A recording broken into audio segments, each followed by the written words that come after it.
Hey guys, Work here. Welcome back to the bench. So today we're going to be going back a little bit to some CZ videos. It's been a while since we posted some, and today this is just going to be a brainstorming video about CZ, where the brand is headed, and where there's some market opportunities that I think they should take advantage of. So if you look back, you can see my CZ P10 video. So the P10c is CZ's newest entry into the striker fire market. It's a polymer frame handgun, approximately the same size as a Glock 19, and so far it seems to be extremely successful. But I have to admit, when CZ first announced that they were coming out with a new pistol, the P10 is not what I had in mind at all. So let's go back a little bit from the P10 and think about what CZ produced prior to the P10. CZ's newest entries into the polymer pistol world were a pair of pistols, one around the size of a Glock 19, one around the size of a 17, and those were the Pio 7 and the Pio 9. Now to me, the reason that these were significant was because the Pio 7 and the Pio 9 fit a segment in the market that's not currently populated by a lot of gun brands, and that is polymer hammer-fired double-stack firearms. Now there are plenty of polymer striker-fired firearms out there, and there are double-stack hammer-fires.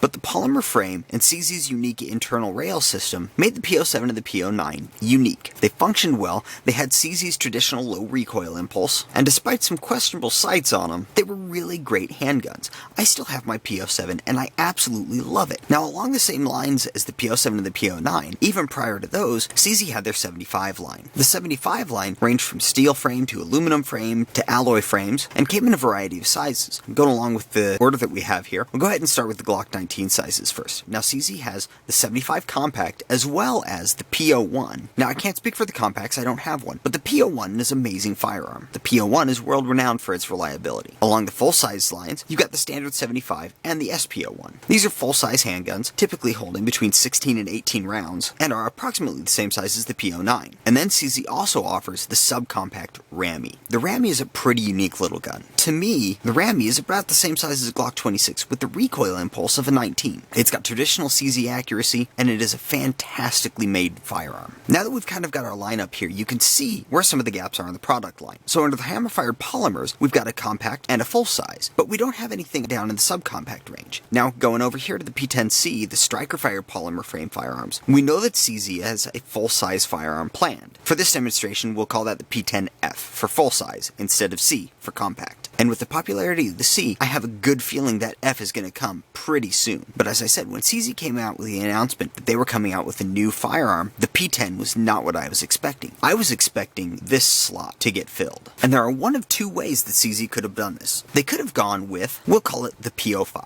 a subcompact polymer frame hammer-fired firearm. Unfortunately, this probably would have pulled a little bit of business away from the Rammy. But the Pio 7 and the Pio 9 lines, coming with the Omega triggers, gives the consumer, in my opinion, a much better trigger, and definitely a better trigger to work on for a considerable amount less than these steel and alloy frame firearms. Now the Rammy does come in a polymer version. However, that polymer version has the standard CZ75 trigger, and it's not compatible with the 07-09 magazines. So I was kind of thinking that they would go that way. Now the other direction that I thought they might go, and this is the one that I was really hoping for, was something that I like to call the Pio 3. So what was the Pio 3 in my mind? In my mind, the Pio 3 would have been a single stack polymer frame hammer-fired firearm, also known as the thing that Springfield just came out with. That's right, the XDE should have been CZ's new pistol entry. There's obviously a market for it, otherwise Springfield wouldn't have come out with it. And if your argument are the sales numbers against the Springfield XDE, you have to take into consideration that right when the XDE came out for sale, Springfield had their big fuck up. This would have put CZ in a spot to contend with what is currently America's most hated gun company. Honestly, people might have bought the Pio 3 just to stick it to Springfield. Now I would still love to see CZ come out with this. I have a feeling the majority of their market research is probably telling them to go the striker-fired way,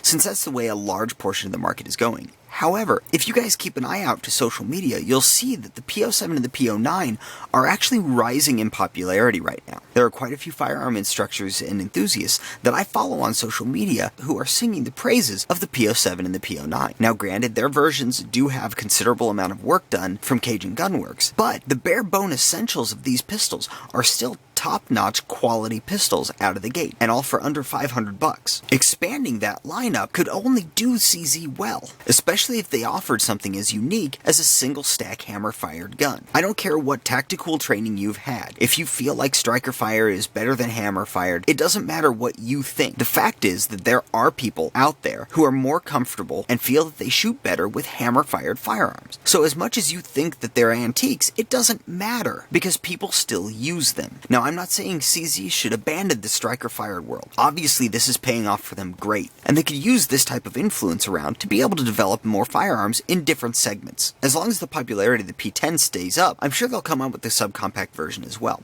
So I don't see this product line going away or diminishing anytime soon. I just hope that they don't abandon this segment here, because in my mind, hammer-fired guns are where CZ shines. And even though I don't carry a Pio 7 anymore, bet your butt if they came out with the Pio 3, I would buy it. The Pio 9 is already on my short list.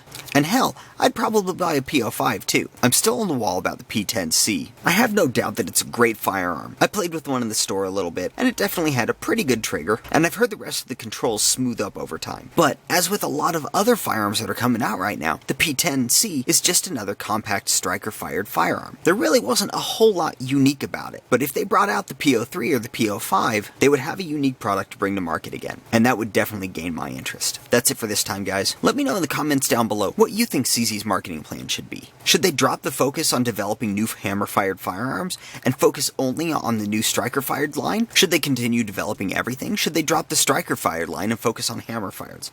Let me know what you think. Get some conversations going down below. Remember, if you found this video useful, if you thought it was thought-provoking, or if you enjoyed it, go ahead and give me a like. Remember to hit the subscribe button. And until next time, do your research, get informed, and get to work.